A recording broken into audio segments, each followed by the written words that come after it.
Bilang isang tao na malapit sa mga lumang bagay, sa mga sining, at sa ating kasaysayan, ang mga pagbisita ko sa museo ay tinuturi ko ng di malilimutang karanasan.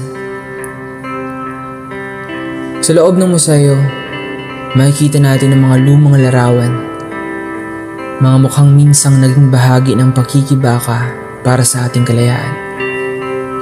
Naroon din ang mga antigong kasuotan, mga sandata, lumang barya, at mga dokumentong nagsilbing patunay ng ating pinagdaanang panahon.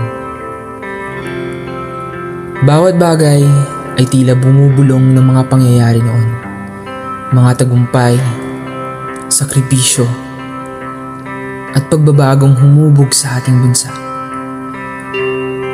At sa paglalakad ko sa bawat sulok, napagtanto ko na ang ating kasaysayan ay hindi lamang basta nakasulat sa aklat.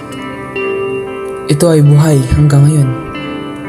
Nakikita, nadarama, at nauunawaan sa pamamagitan ng mga bagay na hanggang ngayon ay patuloy nating iniingatan.